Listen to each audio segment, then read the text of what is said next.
Hey there folks, Chumpesk here, bringing you another audio commentary, and today we have a very exciting 2 versus 2, and actually I hope this will load fast enough. Here we go, versus BBB, who's actually now Future. Future's changed his nickname to BBB, which is going to be tremendously annoying to say, and it's Zai. So they're on one team, and then that's going to be against Yumiko and the player favorite Grubby. So we're going to have to see what they want to do. 2v2s, we see so few of them at the pro scene, and thankfully this is a new competition. ECL has thrown in just one just for fun. Each round sort of has, in the team bit at least that we're in now, has 4 1v1s which are best of 3s, and then one 2 versus 2 which is a best of 1 just for fun really. And I think it's meant as a tiebreaker as well, but certainly, it's a bit of fun as well, and it's nice to see, because obviously these players don't know each other too well. Grubby and Yumiko, I don't have any shared languages, so I'm not sure how they're going to communicate, fortunately, or that's not the case for our purple team down here. Obviously, we're going to have Orc and Elf, which is a very, very strong 2 versus 2 team, on the same lines as a Undead and Elf team, in terms of just tremendous potential strength against a Human and Orc, which is less powerful, but there's always interesting combinations you can think up. For example, human casters are very useful against both Elf and against Orc. Actually, it looks like neither of these two players is building any sort of barracks or Ancient of War at this point in the game. We could be seeing an Ancient of War being built here. No, we're not. That's very, very interesting. So it looks like we're going to be seeing very fast tag, very sure. Oh no, actually look, there's some barracks is finally going up, but long after the Voodoo Launch is going up, which suggests that Future's going to want to do a lot of harassment early on here. And meanwhile, Grubby going for a more standard build, getting his grunt out already, and some Wisp just doing some scouting here as well. Gonna see what's going on. Yumiko not in a great position. It would be better if he and Grubby had swapped positions, because then creeping this the Goblin Lavatory would be very, very easy because he'd be protected. Whereas this way, it's quite likely that we could be seeing Keeper of the Grove first. That's very strong. Keeper of the Grove and Blade Master. Keeper of the Grove can entangle a hero, and Blade Master can just pound away at it. It looks like Grubby's putting a Voodoo Lounge in the middle of the map. That's very smart, because obviously Orc items are actually going to be pretty useful for the human if he needs single point healing, things like that for that Archmage. It'd be very useful if he has easy access to it. It looks like Yumiko not going to be creeping to level 2. Both actually, Yumiko and Grubby, actually all 4 players converging on this one arbitrary point here. Looks like Zai has noticed that the Archmage is here, and he's going to be very happy until he sees Grubby's Blade Master come in. Grubby has Windwalk, he hasn't even sold his TP, that's how desperately he's wanted to get here. Hasn't gone shopping, anything like that. Meanwhile, Future actually did sell a bunch of items, or did sell his TP and buy a huge number of items. Going to be able to pass one of those clarities to that Keeper of the Grove probably in time, but at the moment, Speed Squaking being used right now, and in the midst of all this, Grubby actually doing some harassment of the Ancient War, lots of Wisp being pulled, but let's go quickly back to this Archmage who's just running for it. Looks like one clarity has actually been dropped by Future, but actually he picks it back up himself. That's a bit odd there. This Archmage will be able to get away, and looks like Grubby going to continue doing some nice harassment here. Yumiko bringing in all his footmen as well. This is so good for just taking out these Wisps. Really going to slow down as a fair bit here, and Grubby can now run his Blade Master away if he wants to. He still has 200 mana left, so that's lots of Windwalks. He can even put some nice focus here on this Keeper of the Grove, who's going to need to run for it because he still has no mana. Does have a Clarity Potion now, but can't use it because Grubby's right on his tail. And it looks like, the Archmage actually coming back in here, using a lot of, using Grubby's shop, we can see, to do some nice healing up here. And this Keeper of the Grove going to take a lot of focus. Nice block there by Grubby, keeping that Keeper of the Grove from getting back to his base to heal up. So he has to use his TP. That's very, very nice now. And it looks like both the Grubby and Yumiko are going to be putting some focus now onto Future's Blade Master, but eventually he will get away, and Grubby going to try and give chase, but neither of them have boots. Both of them are level 1. Actually, Future still with 0 experience here. That's a bit unfortunate. Actually, one footman finally being killed back here. This is very, very nice position though for Grubby and Yumiko, who've really been playing very well together. Considering that they can't actually communicate, it must just mostly be map pings and intuition, and sort of hoping that it's obvious what's going on.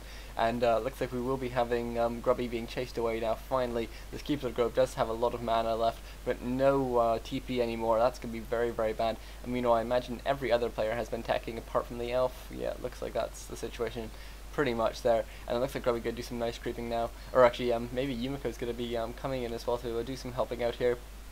Looks like these two will be creeping it together, picking up some Mercs as well. That's an alright decision, I suppose.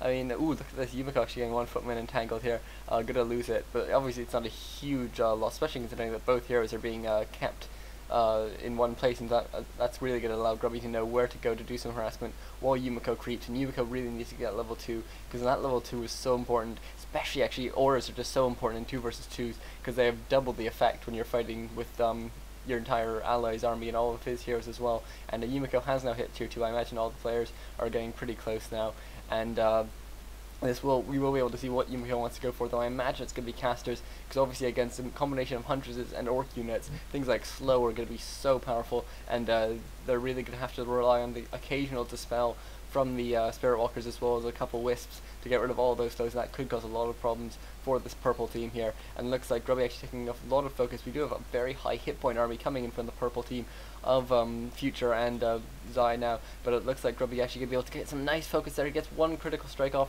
on that Cupid the Grove, who is going to be chased away now. Grubby, has he picked up a boots? Yes, he has, so he's going to be able to chase that down if he needs to, and actually looks like Gloves of Haste was left down here, but looks like a lot of militia being brought in now for Yumiko. These two huntresses, they can use hide, there's no dust there, and Grubby can continue to chase down this Cupid the Grove.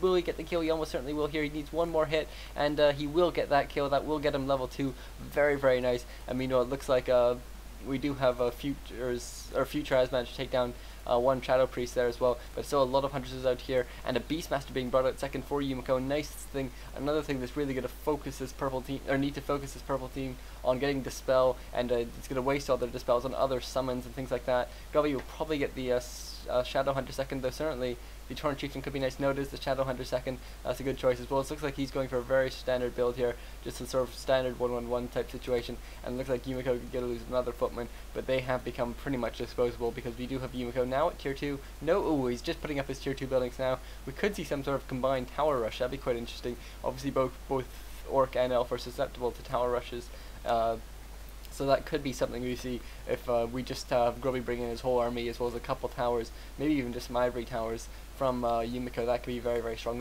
Hex goes off here on the one Blade Master, and Grubby and Yumiko actually working very well as a team to try and get these creep knacks, but there's just so many Huntresses. 7 Huntresses now on the map, as well as the Keeper of the Grove now back, and the Shadow Hunter, so Hexes can go off. One grunt gets hexed here, and another footman gets entangled. So much slowing power here from this purple team. This is really going to cause a huge threat here for Grubby and Yumiko, who's going to really need to work as a team now, because if you get caught out in this sort of situation, oh, look at this, a couple sneaky Ancient Protectors going up here by Zai, and it looks like they haven't been scouted out yet, but the entire army is snowed nearby. Will they notice it? And if they do, that could be so bad here for our purple team. Actually, Grubby now losing his Voodoo Launch, hopefully is another one somewhere else. No, it looks like he doesn't. That could be very bad, but they have scouted these Ancient Protectors, though Grubby will need to be rebuilding his shop, because those Orc shops are just so critical. Even though you have a human shop nearby, the Orc shop offers sort of a different variety of things, and certainly some things like the healing staff are just so useful, as well as speed scroll actually in 2 versus 2, because it's an area of effect thing. It's another thing that's actually pretty useful. And look at this, Future bringing out his peons very early on into this game. It basically, as soon as he hit tier 2, look, Ensnare hasn't even finished, he's brought them out. That's surprisingly early, really. I think he might be either looking for a fight to happen quite soon, or he's just hoping for, or he's just expecting a creep jack, something like that, with the whole army, not just with the Blade Master, obviously. And it looks like Future is going to get level 2 on his Shadow Hunter, as well as a Sobi Mask and a Tome of Agility +2.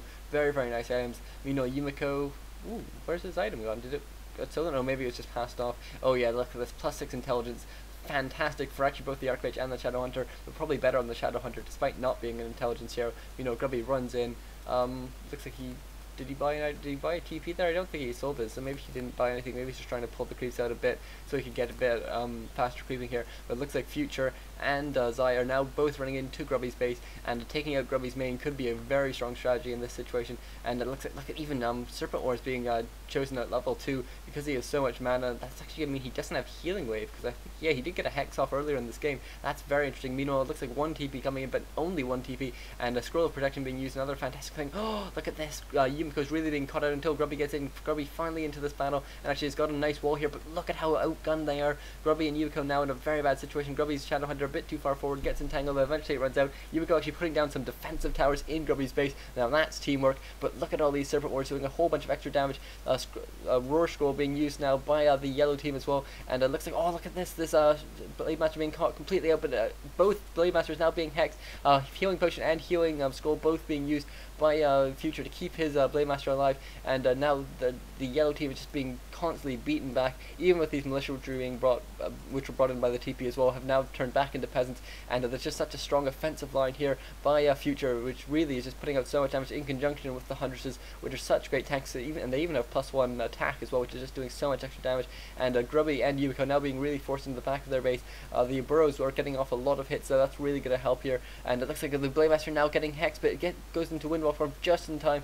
Very, very nice, and he hasn't been revealed, so Grubby's going to be able to just get his Blademaster away narrowly. He's going to need to heal it off, though, and actually now the Beastmaster going to go down, as well as possibly the Shadowhunter, though he certainly is very well protected with all this piercing damage, doing a huge amount of damage to the Huntresses. So Grubby actually did a fantastic job of keeping his alive, but it looks like the Beastmaster did eventually go down. The Grubby's Blademaster going to stay alive for now, going to be healing up and getting out of there, and very, very nice defense here, though certainly because obviously this whole attack bait was based around the Hunters having this critical mass and doing a huge amount of damage, but they just didn't quite manage to do enough damage there, and now all of Purple's, both Purple players' armies are pretty depleted, though certainly they have better armies at this point than the Yellow team, and so it could come down to a bit of a hero battle at this point, and we do have these towers eventually being taken down by mainly Huntresses here, and obviously they are quite a threat to those Huntresses, but it looks like, look how many Sorks actually were kept alive here. That's just so fortunate. Level 3 now on the Shadowhunter, level 3 Blademaster, and level 3 Archmage, actually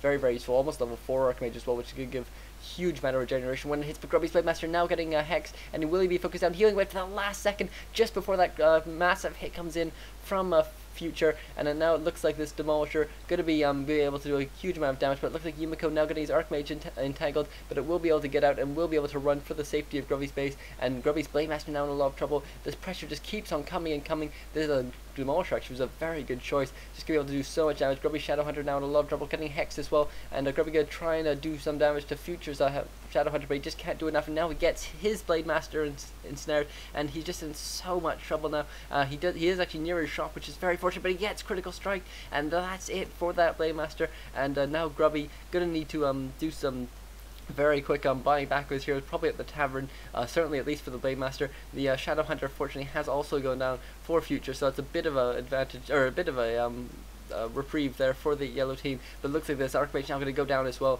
and without heroes it's just so hard to fight this sort of situation. Only there be a Beastmaster left, and he only has one summons out by the looks of things, and so that's just not a good situation at all to be in. And it looks like this Beastmaster now going to take a lot of focus as well, but Grubby's Demolisher actually doing a huge amount of damage to these Huntresses. This is so nice. Invisibility being used on this Beastmaster, who also levels up and does manage to get away, because there's not enough Raiders to get the constant snare that you need to continue focusing invisible units, and it looks like Grubby and Yumiko might just be able to pull this off now.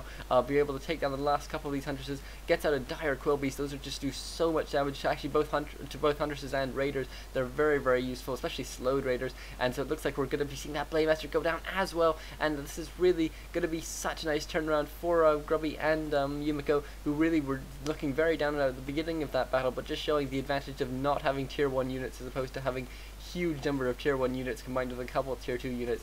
And as I even bringing in a couple Wisps now to get off a couple detonates to try and take away the mana from all those clumped caster units. Very nice that he managed to get that off. But that Beastmaster, considering he was all alone, got so much experience, went from level 2 to level 4, and will now be able to do some follow-up attacks, and we'll have to see whether or not, or what heroes Grubby's going to buy back. No, it looks like he's actually altering back his Blademaster, and then will later alter back his Shadowhunter. That's very surprising there. It's going to be very time consuming for him, and meanwhile we're going to see Zai and Future given a bit of leeway here. Grubby going to be able to take down this Voodoo Lounge. I'm not sure actually if he has, no, it looks like he doesn't have Pillage, which is a bit unfortunate, because there is just so much base racing in 2 versus 2s. It can be a very useful skill to have, and it looks like we will have this Keeper of the Grove, given the time that he has now, creeping all the way to level 4 and then some probably. I'm a bit surprised actually they went for the Treants as opposed to the Thorns Aura, because obviously auras are pretty good in 2 versus 2s. I guess there's a lot of ranged units here from Yumiko, so maybe it isn't entirely worth it, but it just seems like Treants can be so easily dispelled. Yumiko now bringing in this Hawk, and actually only the Keep Little Grove can attack air, so he could have done a bit of harassment there just on these low Huntresses, but certainly they can just run away basically, and it's not too much of a problem. Obviously they can't hide because that Hawk actually sees invisible units, and looks like we will have Future just doing some creeping of his own, getting a Shadowhunter to level 4, which is going to be so powerful, because he actually, I wonder what he skilled at level 3, considering he didn't get Healing Wave at all. He went for Hex and Serpent Wards. I imagine he went for Serpent Wars, but maybe he went for healing at 3, in which case he can get healing level 2 now, which would be so important really in this situation, because healing, especially when you have so many heroes that have low health, such as the Keeper of the Grove and the Blade Master, healing is just so important. And it looks like Future does now have a Coda Beast out again. That's another aura, which is just so useful to have.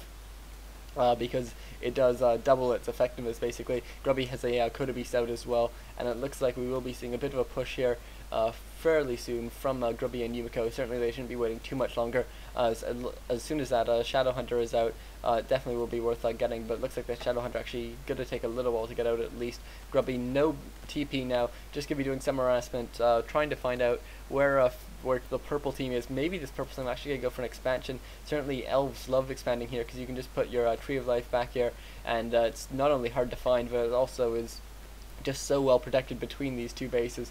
So that certainly is something we could see from these players, so we'll have to see what really they want their strategy to be at this point. Look at this, we do have some Ivory Towers being bought as well, so that Flute of Accuracy going to mean that there's very nice damage from this army, as well as a nice commitment to an attack here, and I think this could be the deciding battle that's coming up here, whether or not, it looks like we're going to be seeing a tower rush into this orc space, which is a good choice. If we put up these towers around here, or even further back, then we could really be doing, they could really be doing some nice blocking. Yes, here these towers go up here. You can see that they're not necessarily meant to be threatening the buildings, but just meant as a defensive measure. I wonder if any of them have gone to arcane towers. Yes, we do have an arcane tower. That's a good choice, I think. With so many heroes out, it's very useful to just have that mana drain potential. Grubby actually getting one of his Coda Beasts caught at the back here, but he is going to try and go for a Devour, but unfortunately he is instead at the last second here, and a huge battle now going off. Treants being brought out to do some nice tanking there, and actually doing some nice damage to the Spellbreakers as well, because they do get a damage buff there, and it looks like even we do have mana being drained by that Keeper of the Grove, who's so close to level 5. Level 5 Keeper of the Grove is so dangerous.